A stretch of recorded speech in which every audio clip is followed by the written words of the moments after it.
guys, this is Mischief Maker, aka Mischief Managed, on this channel again. Thank you so much for coming. So this is going to be a little bit of a long one depending on how editing goes, but somebody hit me up on Instagram, Bailey, if I'm pronouncing your name right, and she came to me with basically telling me that she's having really bad misokinesea, misophonia. She has both, just like I do.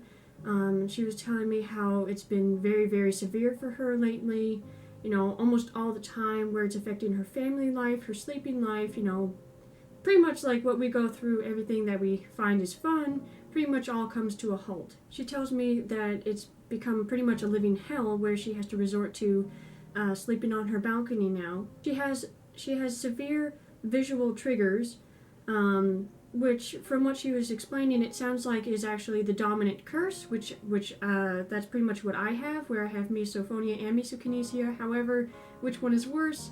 The visuals are usually what gets me the most. She said she went to a dolphin show, and obviously the audience, you know, you got people in front of you, behind you, you know, to the side, all around, kids, pretty much everybody talking with their hands.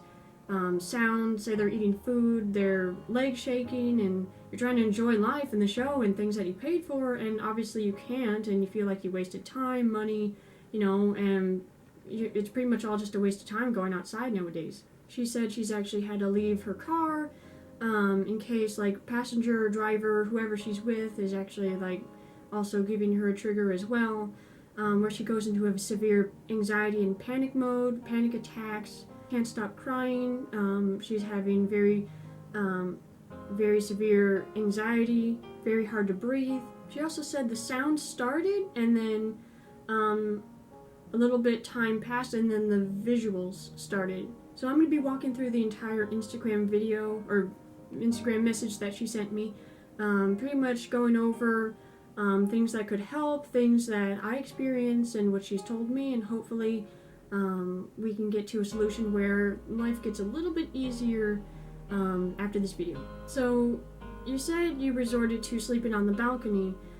Pretty much life is a living hell. That's everything we can agree on. You know, life sucks right now, especially with, you know, what we have to deal with. We love our families, friends, but sometimes we don't.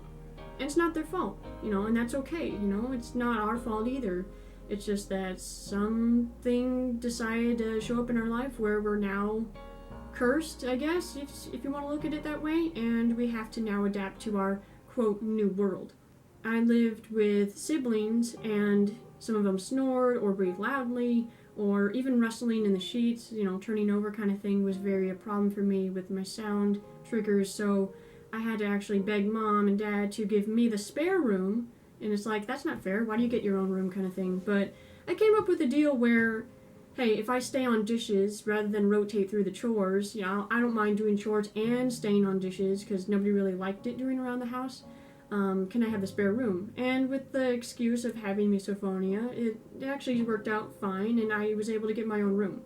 So sleeping and having even a little bit of privacy to myself was kind of a blessing, but even then that wasn't always perfect, but it did definitely help sleep.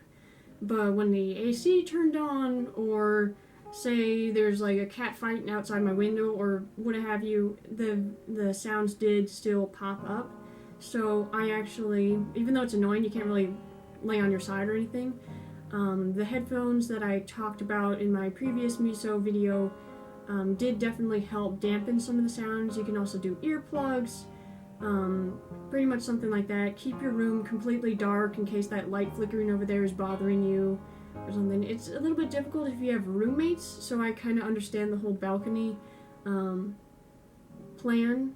So it really depends on more of your living situation and how we can figure out how to help completely in that situation. You've had to leave cars. Obviously, I've been through that, and I'm sure a lot of us have as well, where you kind of, like, say you're driving on the freeway as a passenger, or even if you're driving and somebody right next to you is like tapping their leg or talking in a certain way or what have you, it's like, you can't crash the car, please don't do that. But it becomes very difficult being the driver or passenger. You can't just like leap out of a moving vehicle, even though we've all been there and wanted to. That's how bad it's been. So usually if I'm a passenger, I try to sit in the very, very back and as far away as possible to that person, and I like to stare out the window or keep my eyes closed. That definitely helped me. Or if the visuals is all handled where you can close your eyes, but the sounds, say they're tapping radio that you don't particularly like or what have you, any sounds, I usually put on my headphones, listen to music or a show or whatever that you enjoy most. And that definitely helped me with car rides, even though it seems rude, like, oh, I don't want to be part of the conversation or listen to you guys or and stuff. If people love you and they're truly your friends and, you know, family that love you, they should understand your condition and why you have to resort to this coping mechanism. Now, say you're going to Disneyland, Knott's Farm, theme parks, dolphin shows, as you said. It's very difficult being in a whole crowd because no matter where you look, there's always going to be something to unfortunately look at that might actually trigger you. So that is when life sucks the most, where no matter where you turn, there's going to be something visually triggering. Now, usually my brain, it's usually when I'm sitting in like a classroom or a very crowded place where I'm just sitting and my brain is concentrating on constant movement where, oh, Jimmy over here, this person over here, in front of me, what have you, kind of thing. That's where my triggers get the worst as far as Misokinesea goes. If you're walking, say, oh, I want to go to a ride, but it's like on the other side of the planet, you know, you have to walk there. Most of the time, that constant movement and sounds and visuals and everything, it kind of distracts the brain from focusing on something specifically to really become a trigger. So as long as you're constantly moving your head, your eyes, looking at here, colors, balloons, that, you know, it kind of stops it from latching onto something to create the trigger in your brain. So say you're walking to Disneyland or you're walking wherever, you know, try to constantly do that. If you're waiting in line, then you can, say you're waiting with a friend, you can always try to like look up, pretend you're looking at a bird or something like that, or you can keep your eyes closed, you know, and the friend or your family should understand and just like hold their hand or put a hand on their shoulder, and if the line is time to move forward, then you can move with them, kind of thing.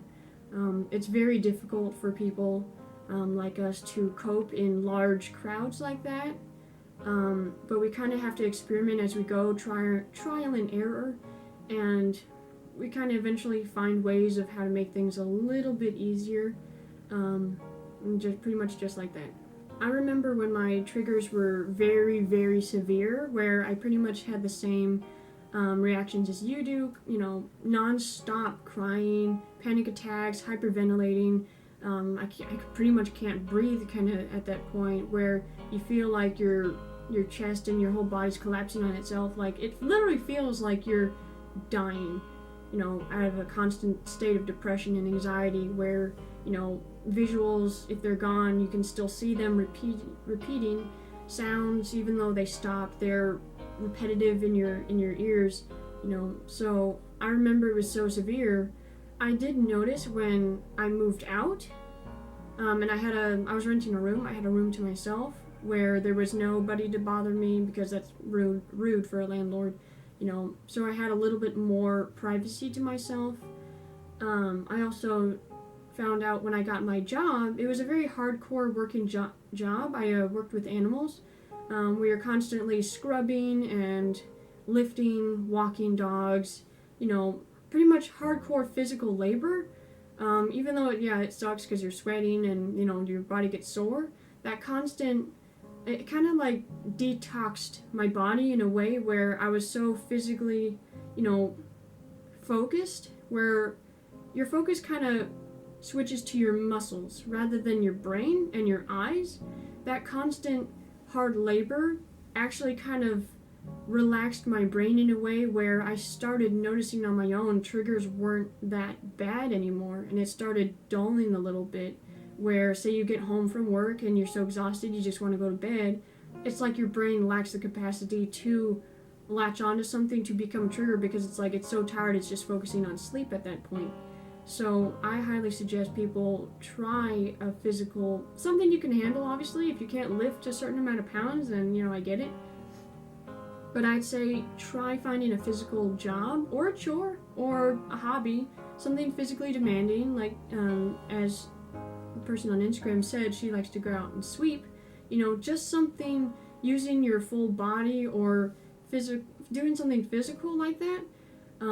It kind of helps de-stress and exhaust the brain in a way where it's switching gears to your muscles rather than your senses. She also brought to my attention where, say you're on the computer and you don't like the movement of, say, your hands on the mouse, and I'm trying not to talk with my hands in case anybody who's watching will be triggered by it. But basically, if your hand's on the mouse and you're scrolling, you're moving the mouse to wherever you need to on the screen, it can be actually triggering. And as I said in previous videos, it's not impossible to trigger yourself. It is actually very possible, a little bit common if you really focus on yourself. That's why we try to constantly stay busy and distracted.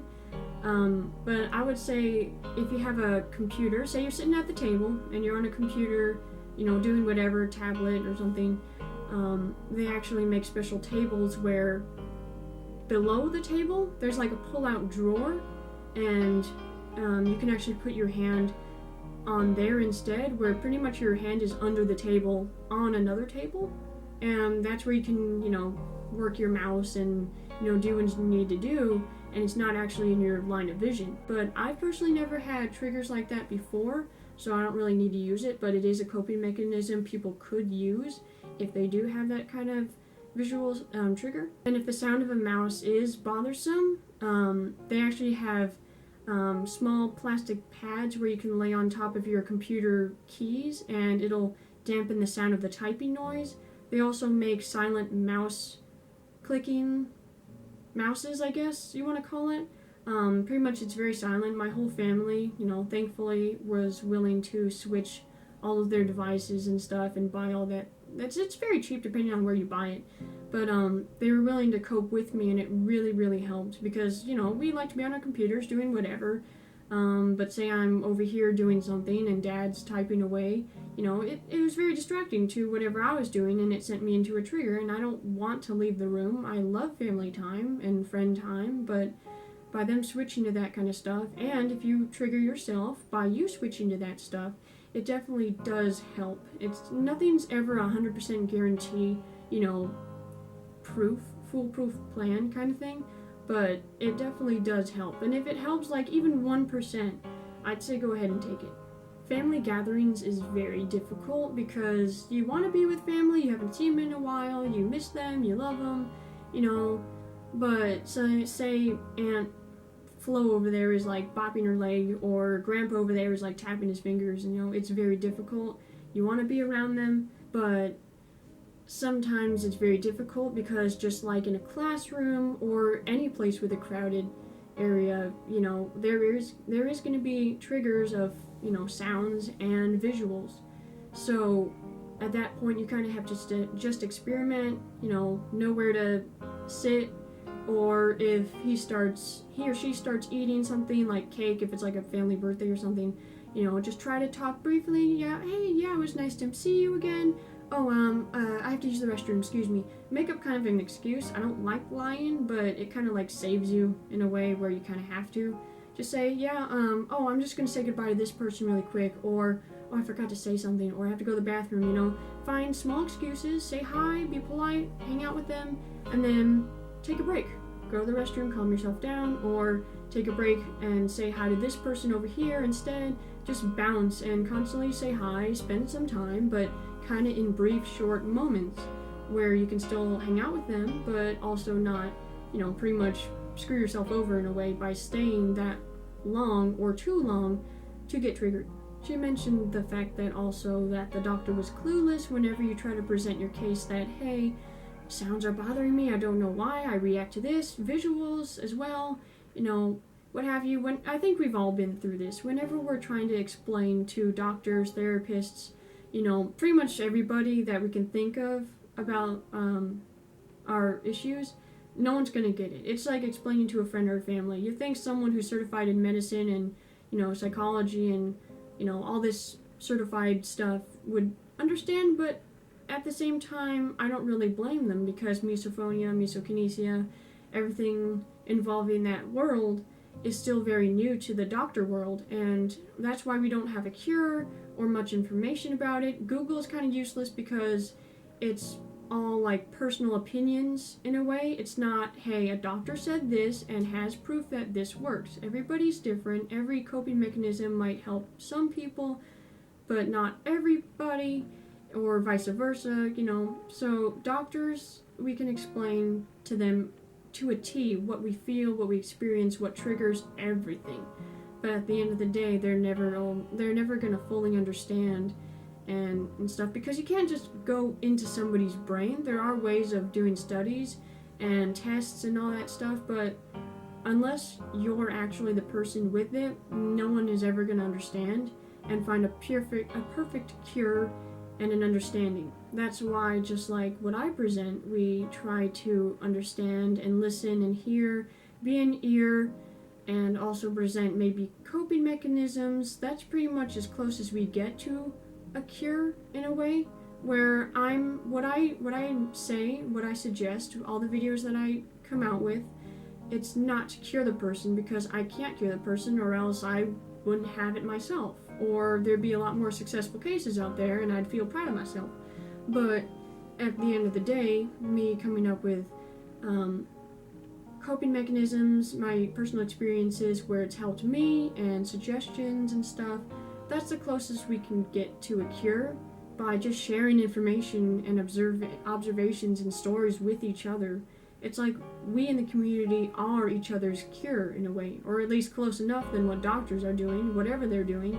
I'm not saying don't go to doctors and never listen to doctors and all that stuff, but if they can find any coping mechanisms and ways to help, then I'd say go for it, listen to them, try it out. But I've had therapists call me crazy, doctors, you know, have no clue. They're pretty much having me do exercises and drugs and tests and stuff that are like completely the opposite of the issue, where this is actually a mental illness, mental disability. It's not something we physically damage to ourselves. Maybe in the past it's maybe it triggered by a traumatic event, or maybe something happened during birth, or you know, I had this theory where when I was in my birth mom's womb, she did drugs, alcohol, cigarettes, all what have you, while I was, you know, in her. So we're having small theories that maybe that messed up the baby's development stage kind of thing. We don't know for sure. There's a lot of theories and things I can present and throw around, but at the end of the day, I have it. It's kind of too late to go back, rewind time, but what matters now is how I react and what I can do moving forward. I remember writing a paper about this particular subject, misophonia and misokinesea, and in English they said pick a song that, you know, you kind of relate to, and I'll put down the link in the description below, but don't watch it if you don't want to cry, because it does make me cry and tear up a little bit, because these lyrics can actually touch base on a lot of different issues in the world and what we go through. But I kind of put my mindset to misophonia and, you know, all the fun stuff I had to go through growing up with this. So it's by Lady Gaga. It's actually called Till It Happens to You. Very powerful lyrics, very powerful song, really good melody as well, but it's a crying kind of song. So yeah. Now you also say you get to the point where you can't leave your room. I've honestly been there. It's pretty much, we kind of try to find a safe house, safe haven in a way, pretty much anywhere outside, in our house, in our room, wherever, where we feel safe, because it's like there's so much movement, there's so much sounds, there's so much triggers around us where it's like we can't even find a safe zone. Most people go to their bedroom where that's where you get privacy. Most of the time people have their own rooms where you can have a little bit time to yourself, unless your parents are knocking on your door, or even if you have some triggers for some reason in your own bedroom. I have a very loud AC, or I have a snake that sometimes likes to shed its skin and rustle and make noise whenever I'm trying to sleep, example. And I have dogs. I love being around my dogs, but sometimes when they're licking particular areas, it's very annoying and it gets on my nerves where it becomes a trigger as well. it seems like nowhere is safe, but we just try to cling on to the very spots that we do find safe, which is mostly bedrooms, where we can actually detox, have our crying moments, have our, full stage trigger moments, and then we can calm down and then start from square one right over again.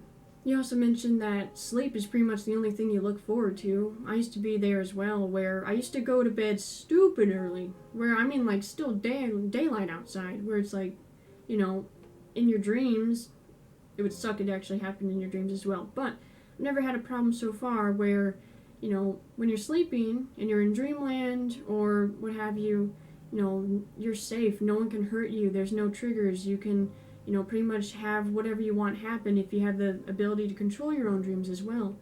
It's pretty much the only safe haven. And I'm not saying sleep your life away, as some people like to say, but it's pretty much the only solution and the only safe zone we physically have at this point.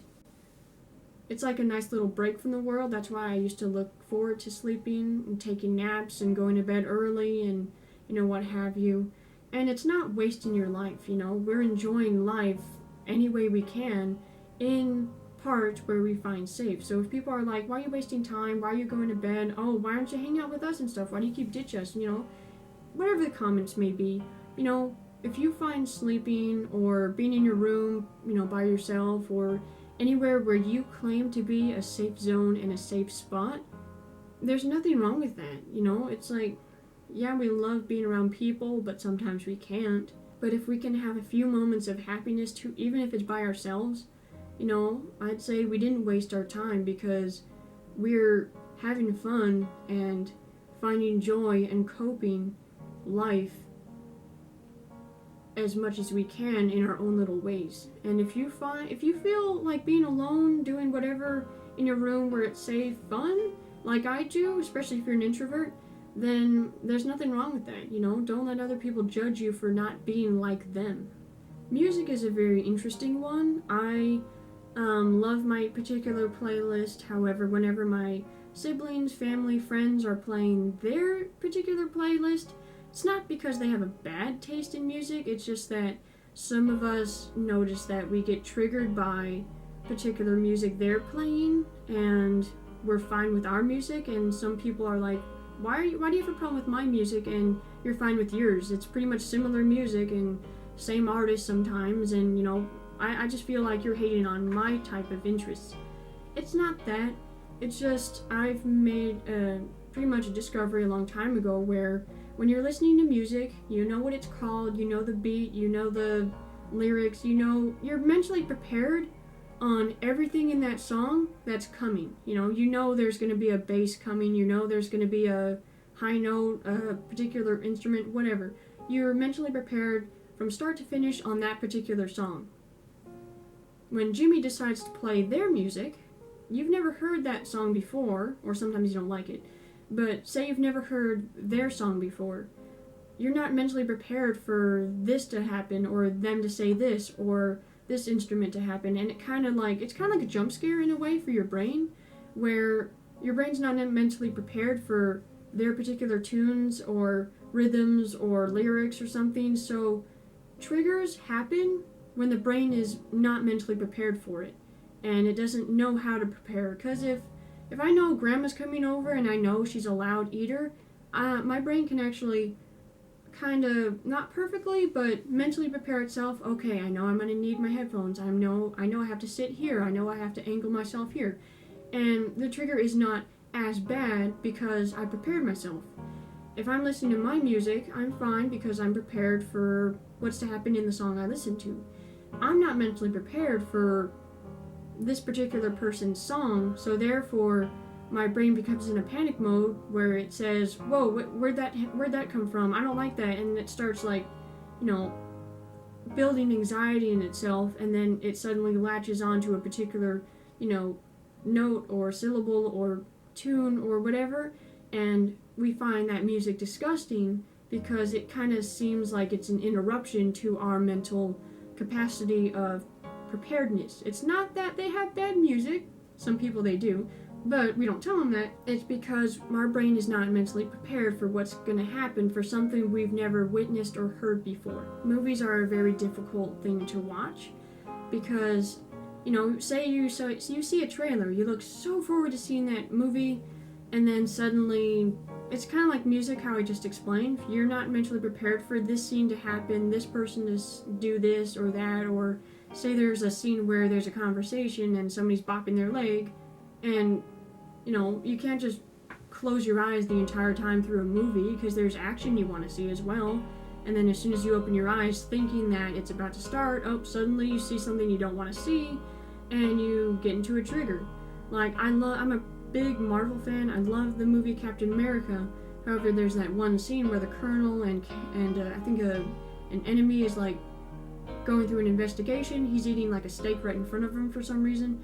And I can hear his teeth scraping on the metal, him eating with his mouth open for some damn reason, and yeah, I get triggered. And it helps because I know that scene is now in that movie, so I know I have to plug my ears whenever I'm watching that particular scene coming up, or, I have to leave the room and then come back when I know the scene is done. It's hard. Usually watching a movie for the very first time is the hardest because you're not mentally prepared for stuff. Watching it the second time is a little bit easier, but unless you're great at remembering, you're not going to remember every single thing in order of what a movie, plays. So sometimes the trigger can still get you. However, just like music, when you get familiar with that particular film, you can mentally prepare yourself to leave or close your eyes or plug your ears when you know a particular trigger is coming up. Just like music. In a theater, we always think, like, why bother watching new movies at this point where it's just going to trigger me one way or another at least once, and even sometimes just once is enough to throw us into that Misokinesea state. So watching new movies is very difficult for us, but sometimes we kind of have to, if you love movies, sometimes you just have to go with the flow, watch it once, and maybe deal with the trigger, or, I'd say, it's just very difficult the first time. There's no real way of winning with new music videos, new movies, shows, whatever. But sometimes we just have to stop for once and memorize to watch it again and enjoy it the second time. It's very interesting with the Bible because as the person on Instagram, Bailey said, God said, "Be still." A lot of the Bible, it's more metaphors rather than take literally, because it's like if you steal, and it says cut your hands off, I don't think we should do that nowadays. But when the Lord says be still, I think it means try to calm your heart, and calm your mind, do not worry, He will take things into His own hands, and, Jesus take the wheel kind of situation. People don't move, and bop their legs and twiddle their fingers and stuff on purpose. They don't go out of their way and do it, because they want to.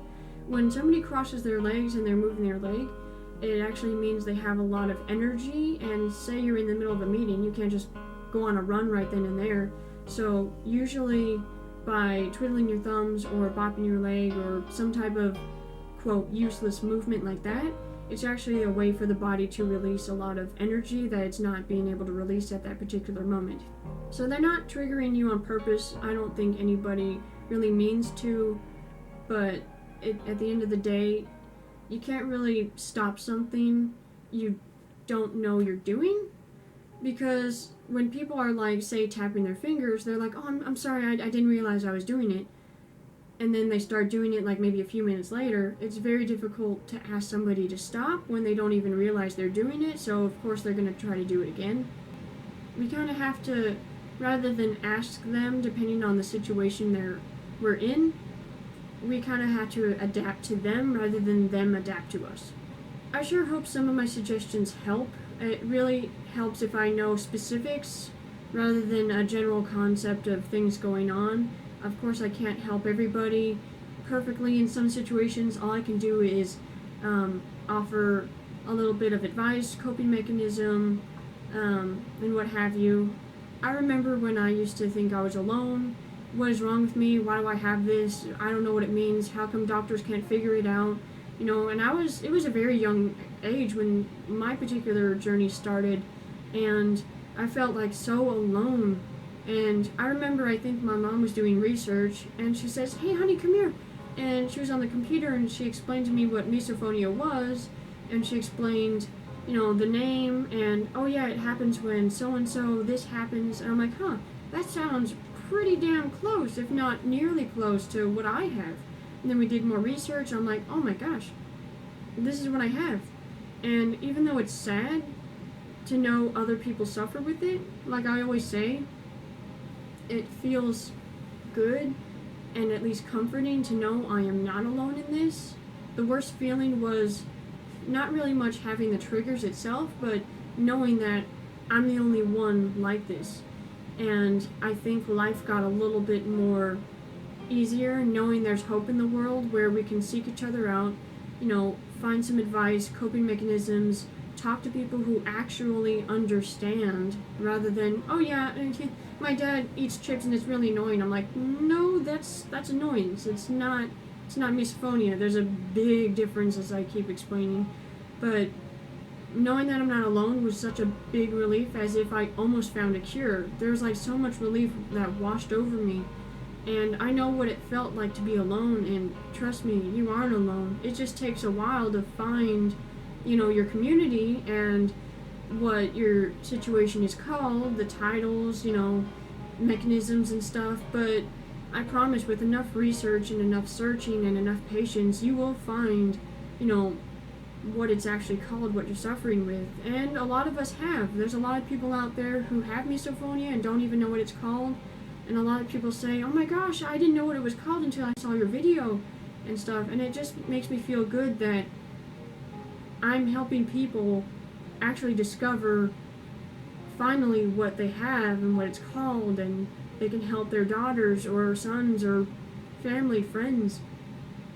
I remember what it felt like to finally have the relief of knowing what it's called. And even though it seems so simple, it's not. It's something so like relieving in just a brief moment at least, you know. So I totally get it. And you know, you're never alone. And if you're ever having a miso moment, or you're having, you know, you're feeling alone, or you just need somebody to talk to, go ahead and reach out. There's people who comment all the time on my Misokinesea videos and just like talk to each other. Or you can always message me on any of my platforms. I'm pretty good at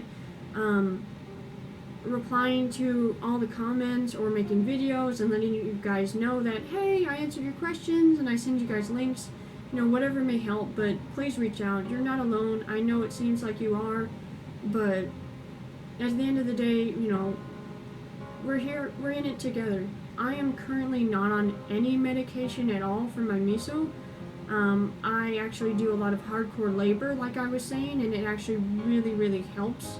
I haven't had a miso moment in a very, very long time. There is annoyances, but I've learned to catch it happening, and I immediately remove myself from the situation. If you can learn how to catch it in time, and sometimes it's not possible, I understand, but if you see somebody walking towards you with an apple and you know, okay, that's going to be very loud when he's going to be eating it, you leave first. Quickly step out of the way, step out of the room, you know, try to be observant and kind of stop something from happening before it happens, as best as you can at least. When you're new, it's going to be a lot worse because we're in the dark at that point.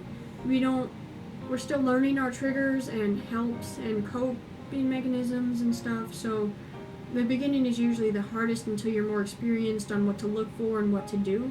And it's not easy. I have my hard days and easy days and stuff. It's never going to be completely 100% cured, but can't say you didn't try, at least. Thank you guys so much for coming and listening and watching and supporting. Please like, comment, and subscribe. Check out my second channel and my social medias if anything interests you. If you have any questions, go ahead and comment down below or send me messages on any platform that you're comfortable using. I'm pretty much active anywhere that I have links for. I hope you guys have a really good day. Bye!